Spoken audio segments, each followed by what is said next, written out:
Hello divine souls. अब मैं थोड़ा सा गाइडेंस देना चाहती हूँ ट्विन फ्लेम जर्नी के बारे में, सोल अवेकनिंग के बारे में और जो कुंडलिनी जागृत करनी है उसके बारे में। ये हमारी जो यात्रा है ये कुंडलिनी जागृत करने की है। अगर आप सिख परिवार में हो तो आप गुरु गोबिंद सिंह जी का ग्रंथ है 10वां ग्रंथ, उसमें कुंडलिनी तत्व है, आप उसको रीड कर सकते हो।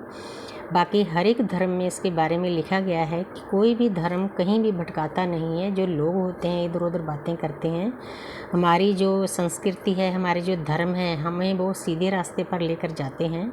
लेकिन लोग होते हैं, लोग अपने विचार अपने हिसाब से बोलते हैं, तो इसीलिए हमने उनकी नहीं सुनना। हमने परमपिता परमात्मा ने जो हमें रास्ता दिया है ट्विन फ्लेम जर्नी का, तो इसमें कुंडलिनी जागृत करने का क्या मतलब होता है।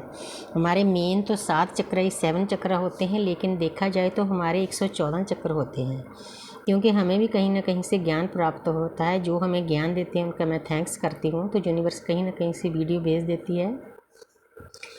तो पहले तो हमें टीचर दिए जाते हैं।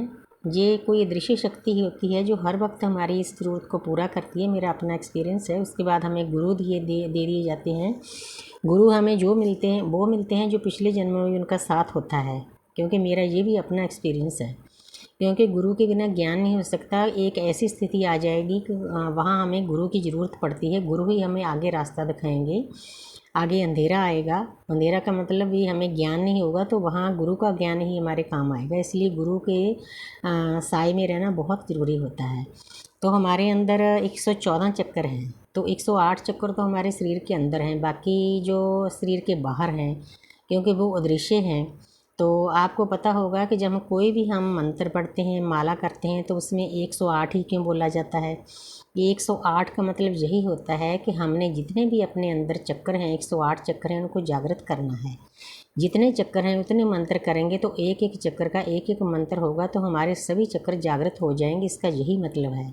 लेकिन जो आगे वाले हमारे ऊपर और नीचे और चक्कर हैं, वो आगे जाकर ज्ञान प्राप्त होगा। थोड़ा सा मुझे पता है, लेकिन अभी यहाँ बताना कोई ज़रूरी नहीं। तो ये तो आगे की स्थिति है। पहले तो 7 चक्रों को ही जागृत करना काफ़ी मुश्किल होता है। हमारे जन्मों जन्मों के जो कार्मिक अकाउंट होते हैं, डीएम डीएफ दोनों को खाली करने पड़ते हैं। डीएम का तरीका अलग है खाली करने का, डीएफ का तरीका अलग है। तो थोड़ा सा मैं बताना चाहती हूँ कि जो आगे वाला समा आ रहा है वो बहुत टफ टाइम आ रहा है, क्योंकि जो धरती का बैलेंस है वो बिगड़ रहा है। जो धरती का पोल है उस पर धरती की मतलब जो बैलेंस की स्थिति है पहले जैसे नहीं रहेगी। तो उसमें ये इतनी हाई लेवल पे इसीलिए सोल अवेकन हो रही है, क्योंकि परमपिता परमात्मा को पता है कि इस नेगेटिविटी के साथ लड़ाई करने के लिए हमें सोल अवेकनिंग ज़रूरी है। क्योंकि जो आत्माएं जागृत हो जाएगी, अपनी वाइब्रेशन को हाई कर लेगी, यूनिवर्स के साथ अटैच होगी, वो अपने आप को संभाल पाएगी।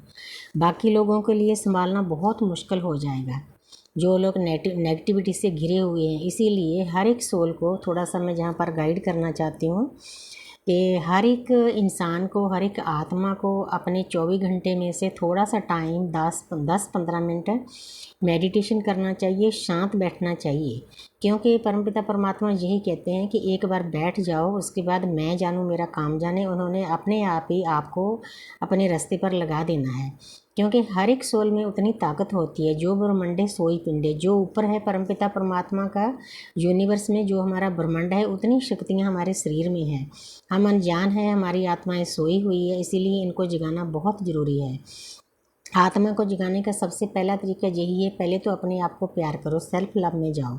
सेल्फ लव करते समय इन चीज़ों का ध्यान रखो। जो आपके आसपास आत्माएं, कहीं उनको तो आप दर्द नहीं दे रहे, उनका भी ख्याल रखना है। चाहे हमारे आसपास के लोग कैसे भी हैं, एज इट ही हमने उनको एक्सेप्ट करना है। एक्सेप्टेंस की जो एनर्जी होती है वो बहुत हाई वाइब्रेशन की होती है। तो इसीलिए हमने फियर से, गिल्ट से, इन चीज़ों से निकल कर आगे जाना है। आगे जाते जाते आस्ते आस्ते हमारे मूलाधार चक्र से शुरू होकर एनर्जी ऊपर हमने थर्ड आई पर लेकर जानी है। जब हम थर्ड आई पर लेकर जाते हैं तो जो हमारे शिव होते हैं, डीएम होते हैं, वहाँ उनकी एनर्जी बैठी होती है, तो वो जागृत होते हैं।